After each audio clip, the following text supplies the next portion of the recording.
And I used to do this thing when I would go into like a really, really nice hotel room. It was like the standard for me had risen. Yep. And I wanted to meet the standard, and everything got simplified because I didn't have the weight of all the shit. And that is like a breaking of the box. What can our sex life look like? What can our connection look like? What could our experiences with our kids look like? It will challenge your frame and expose where you are at life. And that's why people come back from vacation like, I'm going to make changes. I'm going to do things differently.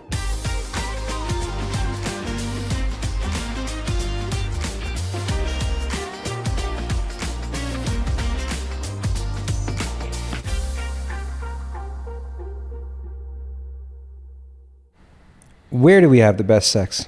When we're not home.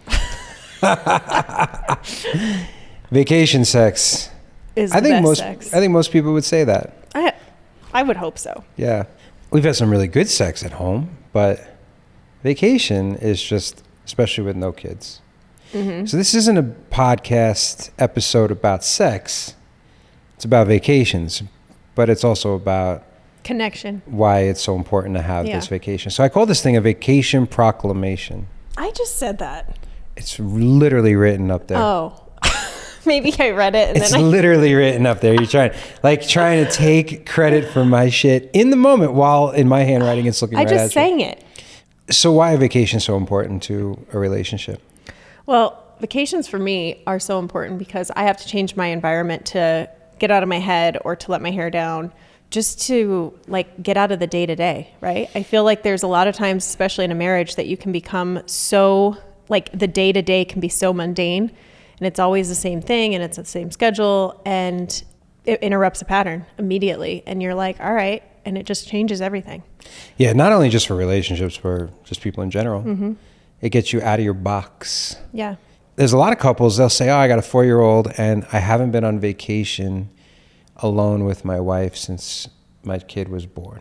Yeah. And I think there's so much to talk about with having kids and leaving them and vacations because so many of our friends haven't left their kids. And I get it because even though we have, it is like leading up to it, I get like pits in my stomach. I think of worst case scenario. I go through all the things. I'm like, I don't want people driving my kids around. What if they don't get here on time? What if something happens with the pool? Like I go through all the scenarios in my head and then I have to literally stop and be like, it's okay. I have to turn it off. And typically in the past, leading up to it is really tough. But once I get to where we're going, I can then go, okay, breathe. Like I can, and to make that point even stronger is like when our parents were traveling when we were younger, like they didn't have FaceTimes and phone calls. Like it must have been a lot harder to leave. And my parents would travel all the time without us. And now it's like people get stuck and they're like, I don't want to leave. It's going to make everything uncomfortable. And they're going to have to deal with all those feelings that are not so great. First of all, yes, it is crazy that a lot of our friends haven't, but we've been in that position too. So I don't want to judge them. No. Yeah. But on the other side, it was more difficult in the past. And it's the same as like your kids going out and playing and coming home when, you know, it gets dark. It's a different time, right? I think there's more codependence between kids and their parents than there were in the past. But I think the main thing here is that, at least for me, especially a woman, it's very hard, especially if you're working. Someone like you, for instance, you have a work woman, career woman hat, you have a mom hat, you have a philanthropy hat, and now you have a caretaker of a horse hat. There's a lot of different hats you wear. So there's a lot of things. So to be able to like pivot into like, just be my slut in the bedroom, sexy, you know what I mean? Turn into this. I love how you went there because I was thinking about so many other things. I was just wanting to like jolt the system, interrupt the pattern with slut. Yeah, you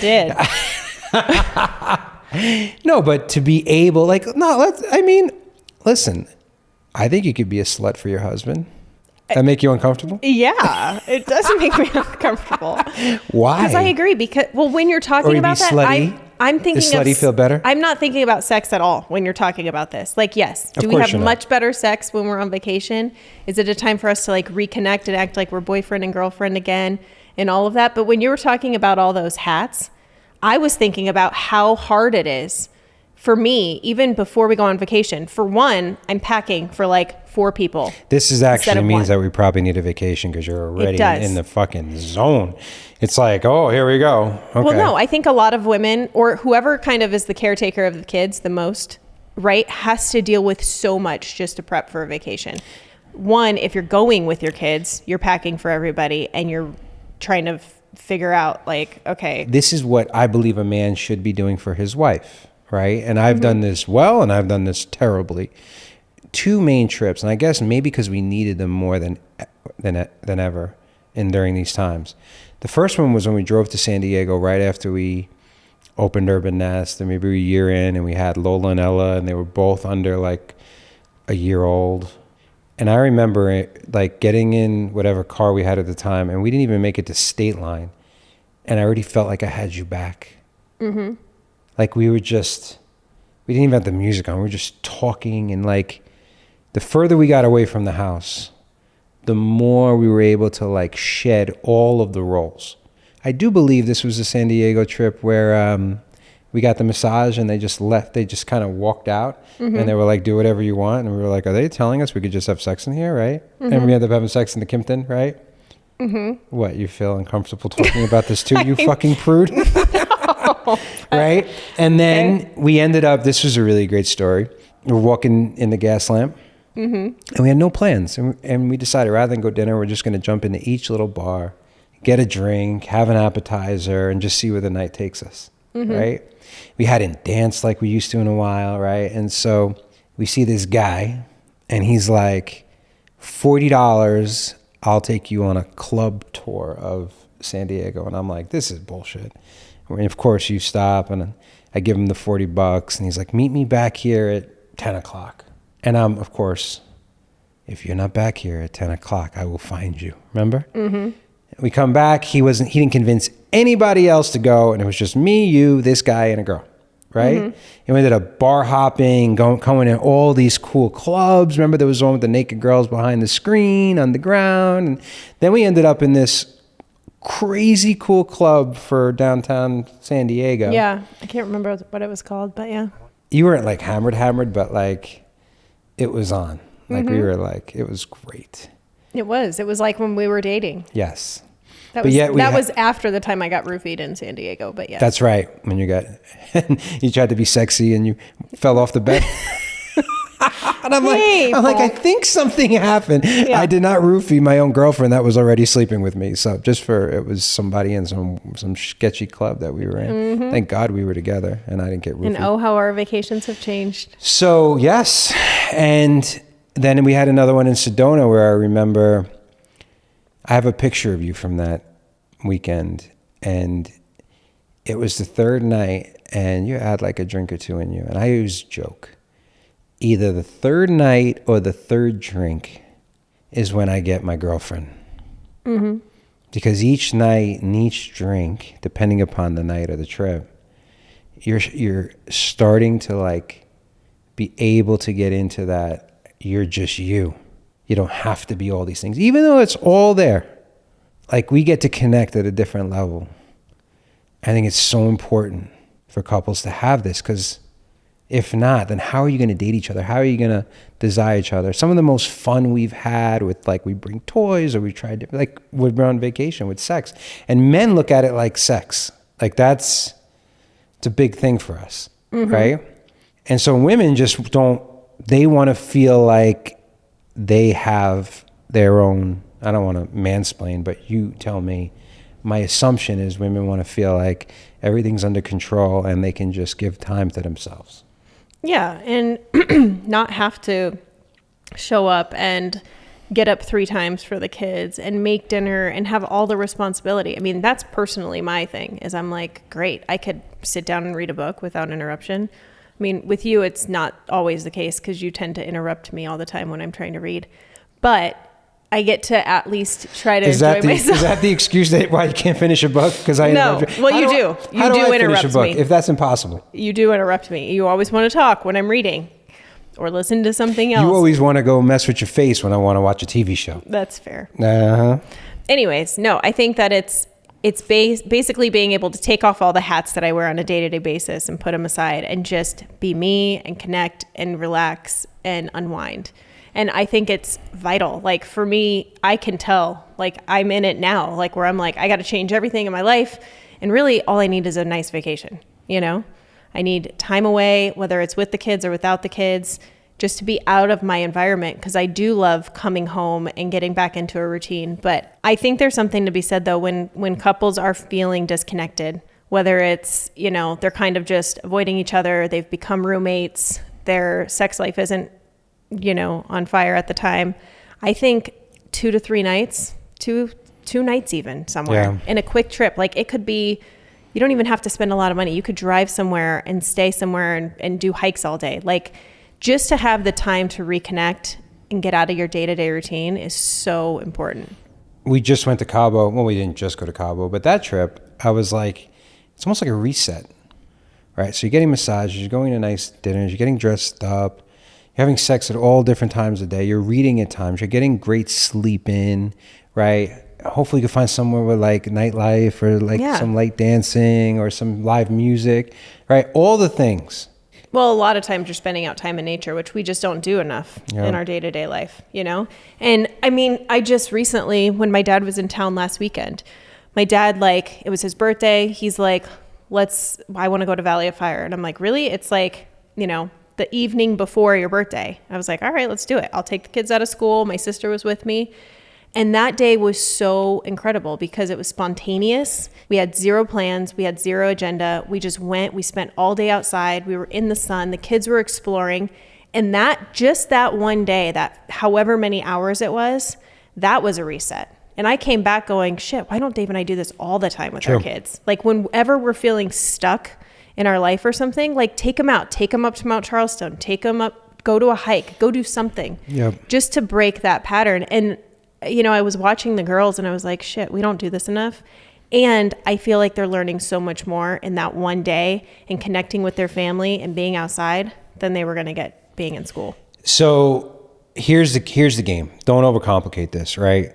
Like we could say what's ideal and what we're trying to go towards.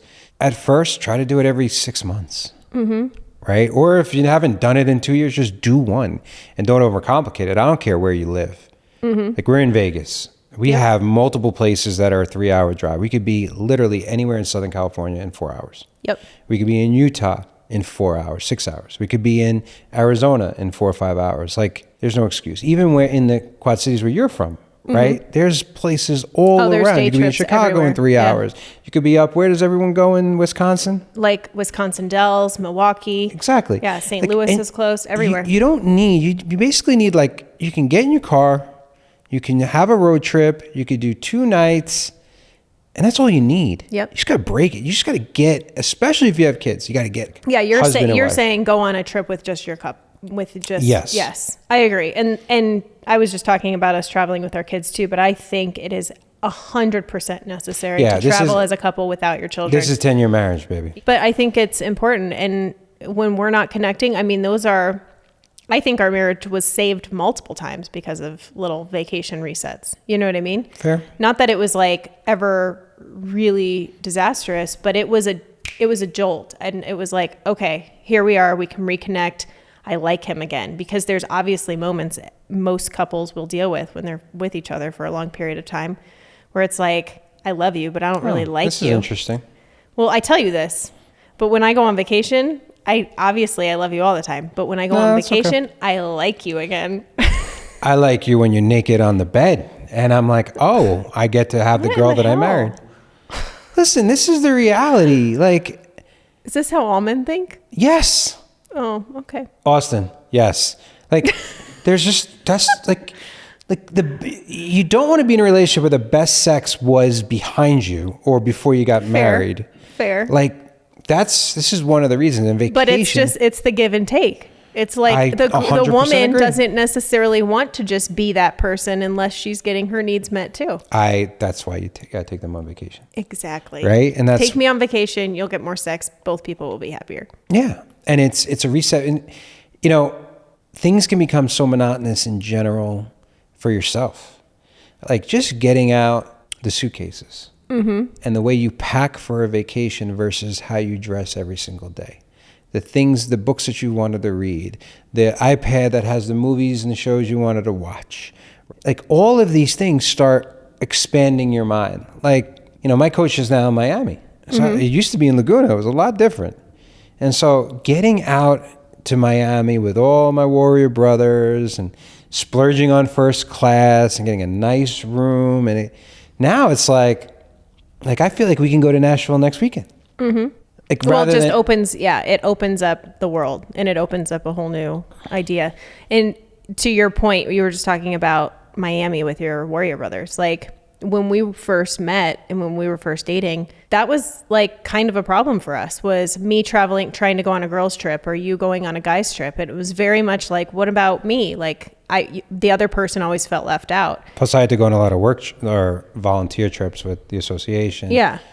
But I feel like that also is a huge positive in every time because I'm a different person when I go on a girls trip versus when I go on a couples trip versus when I'm on a mommy and have to take care of everything trip, and for me to just be able to, like, as a woman, to not have to have sex and to just be able to, like, I could sit here and not move and read for however long I want, or I could buy a magazine because I haven't bought a magazine in forever, or I could whatever, you know what I mean? Plus it makes you really appreciate your family a lot more too. Totally. Yeah. So I think those absence trips definitely does make the heart grow fonder. Like I think that is a truthful thing. It's a reset across the way. So what would be the ideal vacation proclamation?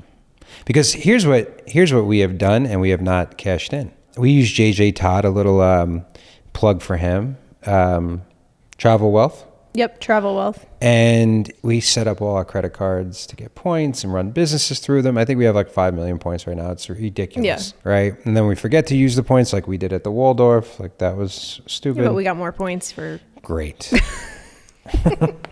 And so we pay for this. So, travel agents, like you don't need it, but if you can do big trips, there's a way to travel that is a lot more fun. And it's more of a money conversation. But I just wanted to preface like how you travel matters too. But what would be the best vacation proclamation as far as the ideal year of planning travel? Like we try to do this and we usually we fall apart because we do, because life happens, and then we have business things that come up, we have work trips that come up, and then we also have our kids' activities and everything else that just happen. So right off the bat, you're looking at like the holiday Christmas vacation. With us, we get 2 spring breaks because we have kids in 2 different schools. We get the summers. Then there's me and you, trips together. Then there's work trips or like coaching with our groups, right? Seminars. Like there's a lot already sprinkled in. Like this could get busy quick. It does. And we're also speaking from 2 like entrepreneurs, that kind of create their own schedule. Like people that don't create their own schedule, a lot of people have only a certain amount of time off. 100%. That's why those 2 nights are so vital for a lot of people, is because if you only have like 2 weeks of travel every year, you could easily do 2 nights somewhere close just to have that quick reconnect. Well, you don't have to take any of them because you could take a Friday off and you got the whole weekend. Yeah. Right, or you can put it around a holiday. Right. That being said, holiday traveling's a bitch because everybody else is doing it at the same time. Yeah. So, all right, I'm just going to say my ideal one. My ideal would be minimum me and you doing a 2-3 day, just me and you, quarterly. 100%. I'm on board with that. Right. On top of that, the 2 trips, 2 spring breaks with the kids. We definitely have to do Christmas better. Right? Because we have the added benefit that Angie's birthday is the day after Christmas. And when we first started... I don't know if that's a benefit, but yeah. That was being facetious. Oh, okay. First couple of times, the first years when I really made a point for us to be on vacation for your birthday. Yeah, we haven't really done any of that. Yeah, more kids, more money, more kids, more problems. And then summer. Those are already baked in things. And then you take in the fact, like, I'm with my crew 4 times a year. On top of that, you and I will do seminars together, which doesn't necessarily count as a vacation. But those are vacations. We use those as vacations. Yeah. And then you like, for instance, you're doing a girls trip in May. You already were in Chicago for your makeover. I think you were already in Nashville. This year was last year. I was in Nashville for my mastermind retreat. So now think about this. We got 4 things together, just me and you. Then we're talking about 2 or 3 big family trips. 2 or 3. That's not even summer included, which is right. 4 of my single things, probably 4 of your single things. Right. And we haven't even talked about like me and you going on a big trip, whether it's like Australia or Europe or something like that. Yep. So there's a lot to plan in this. And if you wait to the last minute, you get what we got, because we were going to go. This is real life shit right here. We wanted to take the girls to Disney World. And we waited too long. We waited too long. Yeah, we couldn't even get tickets because everything was sold out. But it was also spring break. And in hindsight, I don't want to go to Disney World in spring break. Yeah, but it's different now, right? So this is where like money plays a game. When I was growing up, we didn't go on a lot of trips. We went to horse shows. And so Which is my dream, but okay. it wouldn't be if you weren't involved. Yeah. Fair. Right? Like the thing that we got most excited is this, the Howard Johnson had an indoor pool. We had the Holiday Inn with the indoor pool. Rarely did it have the indoor pool. We just pulled up our car right to our door, and you could always check if your car was there because you could just look while you're laying in bed out the window at your car. Right? And we only went to Disney World, a much easier trip when you live in New York, once when we were 9 and 10. And back then, I don't think there was Fast Pass, and it was your typical week-long trip, and every day was a chore, even for the kids, because you're like, I got to get the most out of this. I'm not interested in traveling that way with my kids. No, I mean, I think we work really hard, and I think that's one of the benefits is when we travel well because that's something that was important to us. And listen, I traveled a lot as a kid, but it was never nice place. We would camp. We would go camping all the time because camping was free. And like literally my dad would take us and we would go fishing. Didn't your grandma do She did. My grandma did. And once we were older, I think first one was Disney World. My grandmother had 5 kids and I don't know, like 6 grandkids. And so she would pay for the entire family. She like created a corporation where they had like mineral and oil rights or something like that. She would pay for our entire family to go on one trip a year. And that was always something we looked forward to big time because it was big places. Like it was a cruise or Mexico or Hawaii. We went one year. So those were always really memorable big trips. But most of my trips growing up were road trips to Colorado skiing, which was always so much fun. And we had family that had property there, so we would stay in their condo, and then we would camp, and then we would just explore. And that was really what I loved, and that's what I'm trying to do more with the girls, is because I loved that part of my childhood. And you always say we don't have to travel like you did when you were a kid, and I'm like, we could travel better, but I also want to have those same experiences. If you could have a nanny, or you could have 2 rooms, or you could travel first class, all the things we have done, totally, it becomes an even better experience. 100%. Right? And that's why production is part of the game. You don't need it. You don't have to. You don't have to have someone like JJ curating these great experiences, but it makes it a lot better. Yeah. Right? I agree. So I think the first thing would be like committing to the actual travel. And the second part is how could you pick and choose the experiences that matter the most? Because the last thing, I think, maybe with kids it's okay, but a lot of these trips you need a vacation from your vacation because it's so intense and you're packing so much in. And I think what's important is not only committing to the vacations and the time, but more of the quality time.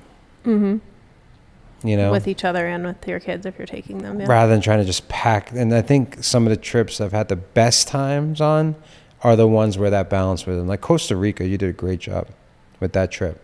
Like there were some relaxing days and then there were full adventure days.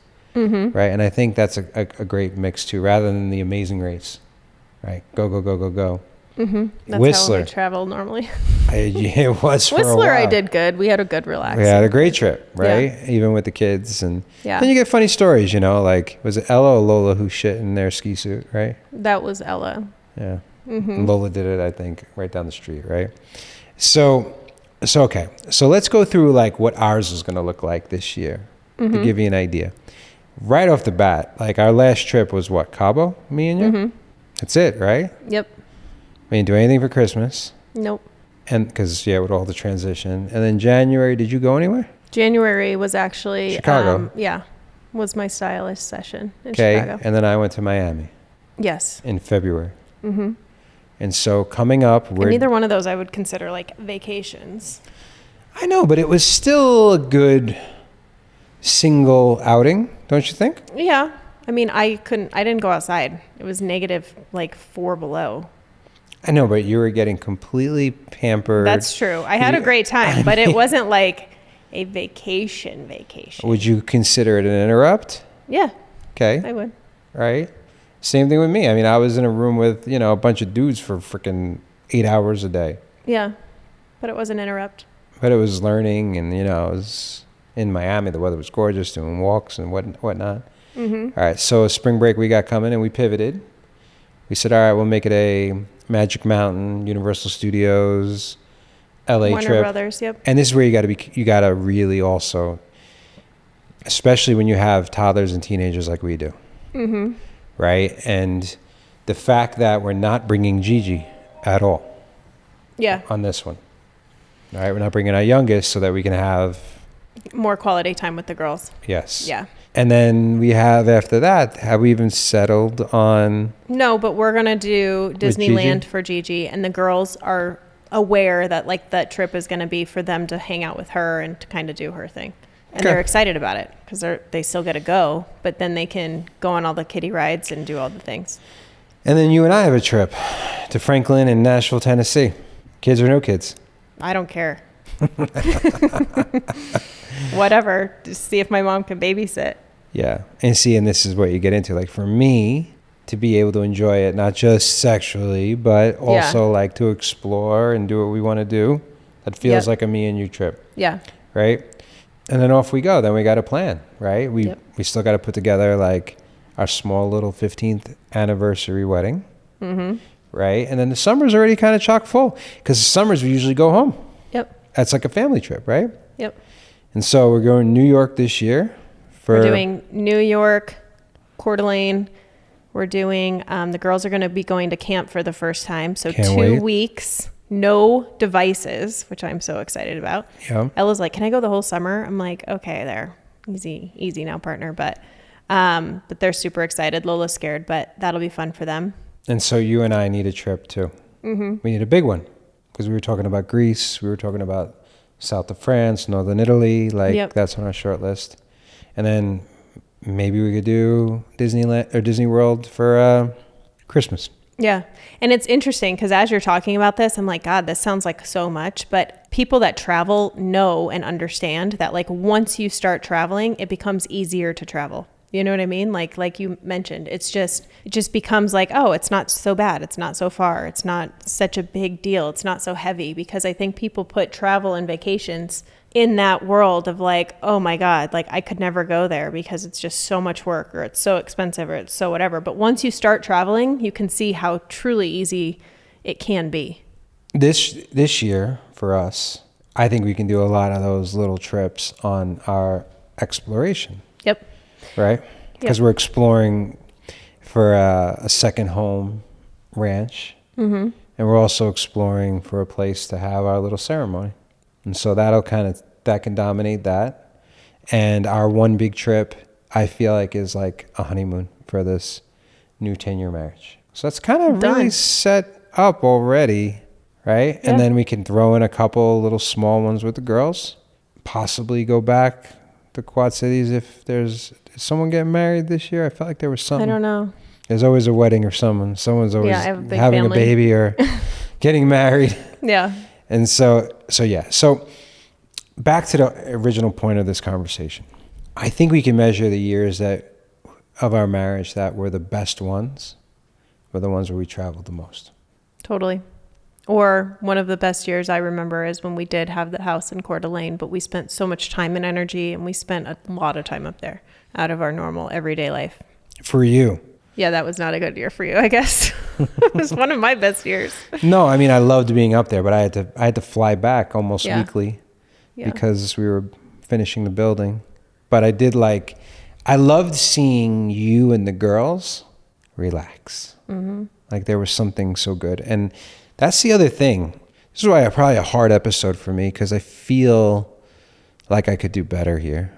Mm-hmm. Right? and date nights and taking the kids consistently to do things. Like, it's been very sporadic. And I feel like for most of our marriage, because we had so many obligations work-wise and so many obligations as a leader, that, you know, how many times have I been in a suit and you've been in a gown for some thing that I was being honored, or I had to go to, or I had to do this, or I had to, you know, there's a lot of those things. Like, if I never put a suit back on and have a hockey puck piece of chicken for some awards bullshit gala, I would be ecstatic. And that took up a lot of the first decade and a half of our marriage, to the point where we were like, I just want people to come over our house and hang out and have connection. Yep.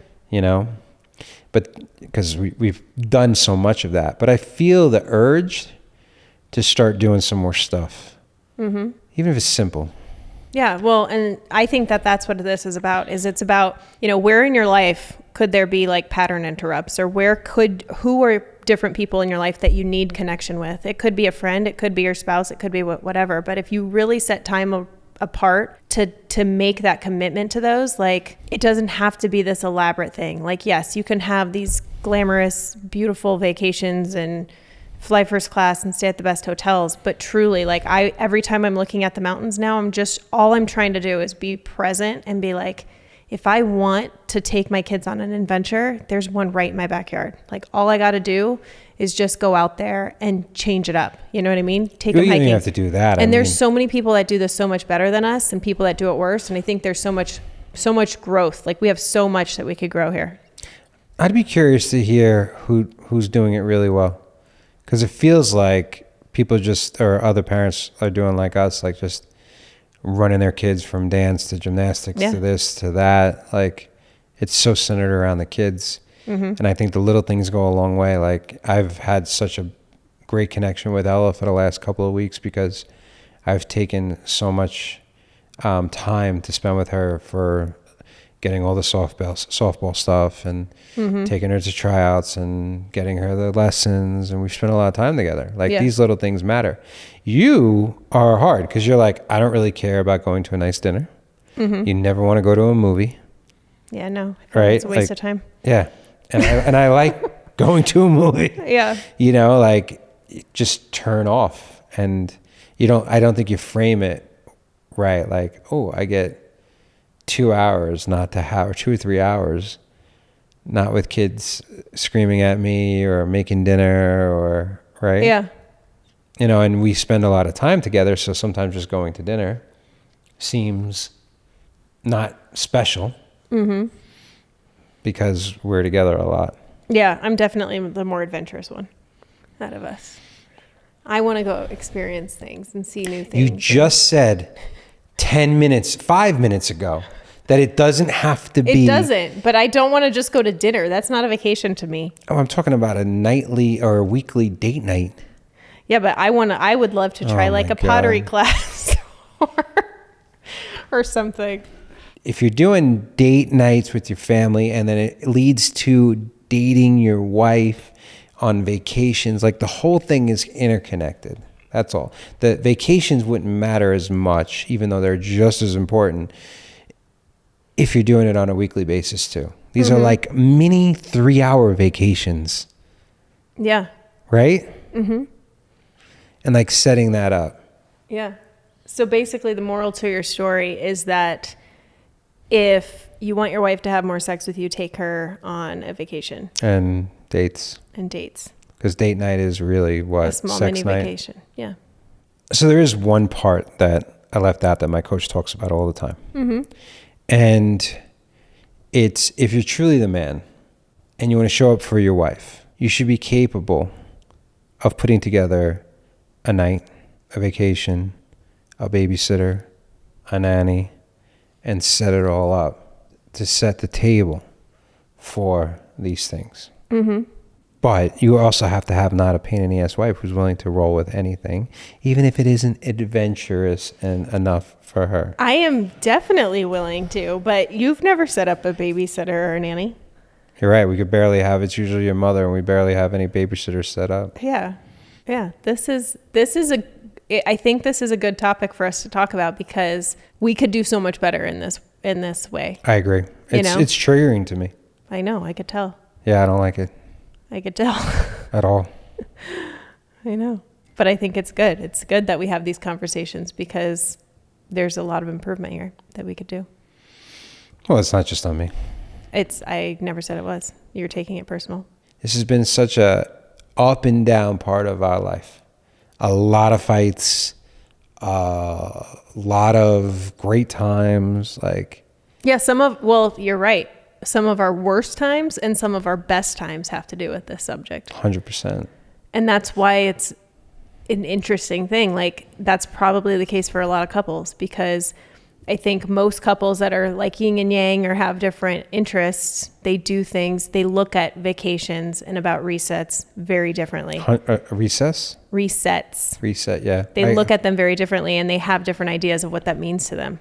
Yeah, because let's dive into it a little bit. I'm not a great traveler by any means, but I also know myself better, and I know myself well enough that if we do it abundantly, it'll be a lot more enjoyable for me. And you're a better traveler, but you're like, let's just wing it and go as cheap, not cheap because you're not cheap, but what's the difference between first class and... Oh, I know the difference between... Oh, now you do, but you fought me for a long time. Remember how many fights we got into on the quality hotel because you'd booked the hotel and you were like, it's just a room. And it took me years to get you to feel comfortable spending money. I remember when we were in Whistler, you couldn't get over the fact that we spent so much money on that week.